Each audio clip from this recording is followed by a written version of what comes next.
रिवायतों के मुताबिक ये संदूक हजरत आदम अलैहिस्सलाम पर नाजिल हुआ था, जो शमशाद की लकड़ी से बना एक भारी संदूक था। इसे आप जन्नत से अपने साथ इस दुनिया में लेकर आए थे और वफात तक ये हजरत आदम अलैहिस्सलाम के पास ही रहा।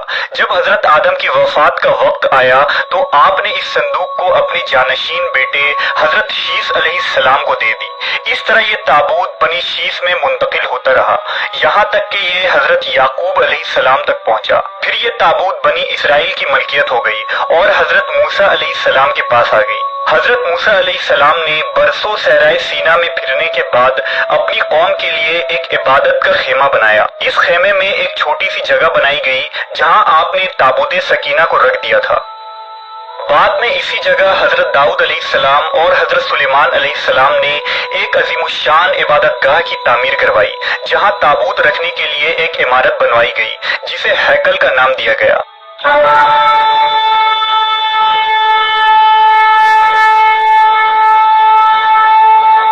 ये इमारत जिन्नात की मदद से बनवाई गई थी, जिसमें कीमती पत्थर, याकूत, जुमुर्द और सोने चांदी के तख्तियों की दीवारें थीं।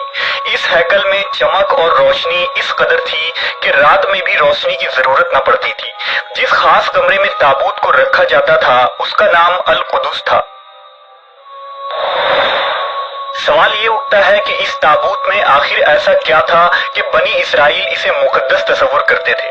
दरअसल इस ताबूत में पैगंबरों के तबर्रुकात थे, जिनमें लोहे कुरानी, तौरेत की तख्तियां के टुकड़े, मनो सलवा, हजरत यूसुफ अलैहिस्सलाम का कुर्ता, हारून अलैहिस्सलाम की कुबा, मूसा अलैहिस्सलाम का असा और इमामा और हजरत सुलेमान अलैहिस्सलाम की अंगूठी थी। इसके अलावा भी बहुत सारे पैगंबरों के सूरतों के हुलिये बने हुए थे। ये संदूक बनी इसराइल के लिए निहायत ही मुकद्दस और बाबरकत थी।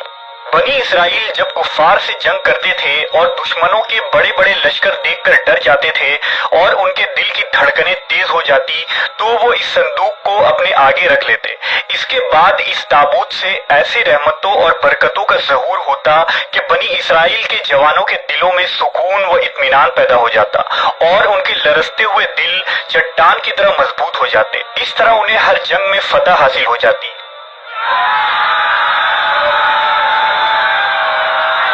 इसके अलावा जब कभी बनी इसराइल पर कोई मुश्किल या मुसीबत आती तो वो इस संदूक को अपने आगे रखकर उसे वसीला बनाते और खुदा से दुआएं करते, तो उनकी दुआएं कबूल हो जाया करती थी और हर आफत टल जाती थी। और जब तक ये संदूक इसराइलियों के पास रहा वो दूसरे अक़वाम पर गालिब रहे।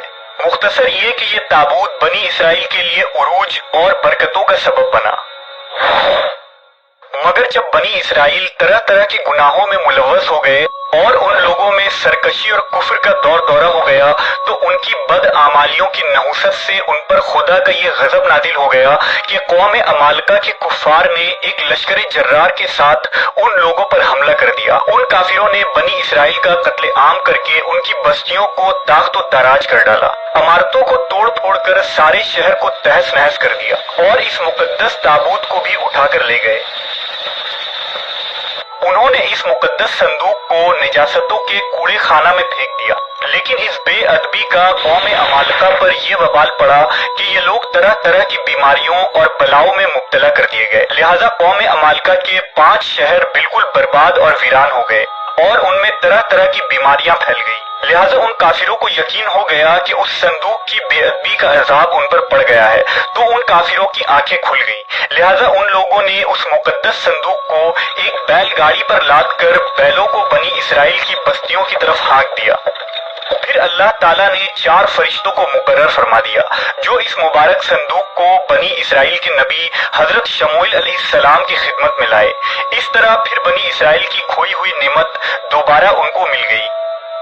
जैसे ही ये ताबूत बनी इसराइल में दोबारा वापस आई, उनकी खोई हुई वकार फिर से वापस लौट आई। कुरान मजीद में अल्लाह ताला ने सूरह बकरा में इस वाक़े का जिक्र कुछ इस तरह किया है, और उनसे उनके नबी ने फरमाया कि उसकी बादशाही की निशानी यह है कि तुम्हारे पास वो संदूक आ जाए जिसमें तुम्हारे रब की तरफ से दिलों का चैन है और कुछ बची हुई चीजें हैं और मुअज़्ज़िज़ मूसा और हारून की दरगाह है। इसे फरिश्ते उठाए हुए लाएंगे। बेशक इसमें बड़ी निशानी है तुम्हारे लिए अगर ईमान रखते हो। لیکن یہودی قوم ایسی سرکش قوم تھی کہ وہ ہر زمانے میں کسی نہ کسی برائی میں مبتلا ہو جاتے تھے، لہذا جب ان میں دوبارہ کفر و شرک عام ہوا تو اللہ کی طرف سے بادشاہ بخت نصر ان پر قہر بن کر نازل ہوا۔ بخت نصر نے یروشلم پر حملہ کر دیا اور اس شہر کو مکمل طور پر تباہ کر ڈالا، اس کو آگ لگا دی اور 5 سے 6 لاکھ یہودی کو قتل عام کیا گیا۔ ان تباہیوں کے نتیجے میں تابوت سکینہ کہیں غائب ہو گیا اور آج تک اس کا کوئی نشان نہیں ملا۔ یہودی مذہب سے تعلق رکھنے والے ماہرین آثار قدیمہ اس کی تلاش میں آج بھی سرگرداں ہیں تاکہ اس کو ڈھونڈ کر وہ اپنی اسی روحانیت کو واپس پا سکے جو کبھی ان کو عطا کی گئی تھی۔ تابوت سکینہ آج کہاں ہے، اس کے متعلق ماہرین آثار اور محققین کے مختلف رائے ملتے ہیں اور الگ الگ قیاس آرائیاں کی جاتی ہے۔ بعض کہتے ہیں کہ بخت نصر کے حملے کے بعد اس تابوت کو افریقہ لے جایا گیا تھا اور وہاں ایتھوپیا کے ایک چرچ میں اسے رکھ دیا گیا جہاں وہ آج بھی موجود ہے۔ کچھ لوگوں نے لکھا کہ جاپان کے پہاڑیوں میں کسی بادشاہ نے اس تابوت کو دفن کروا دیا تھا۔ مشہور آرکیولوجسٹ رون وائٹ کا کہنا ہے کہ یہ مشرقی وسطی یعنی عرب ملک میں کہیں موجود ہے، جبکہ ایک تھیوری کے مطابق اس وقت یہ صندوق حضرت سلیمان علیہ السلام کے محل میں کہیں دفن ہے جو فلسطین میں آج بھی گم ہے، جس کی تلاش یہودی کافی عرصے سے کر رہے ہیں۔ اس محل کی بنیادوں کو آج بھی ڈھونڈنے کی کوشش جاری ہے جسے ہیکل سلیمانی کہتے ہیں۔ دوسری طرف مسلم علماء اور محققین کے بھی بہت سارے آراء ملتے ہیں۔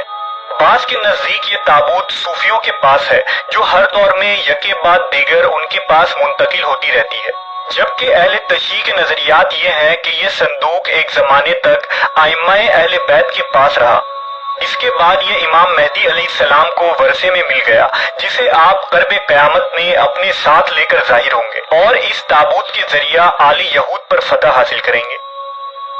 بہرحال یہ نظریات صرف قیاس پر مبنی ہے۔ دراصل یہ صندوق کہاں ہے اس کا صحیح علم صرف اللہ تبارک و تعالیٰ کو ہی ہے، لیکن یہ بات حتمی ہے کہ جس دن تابوت سکینہ دنیا پر ظاہر ہوگی اس دن شاید قوموں کی تاریخ بدل جائے گی اور جس قوم کے ہاتھ یہ تابوت آئے گی وہ تمام اقوام پر غالب ہوگی۔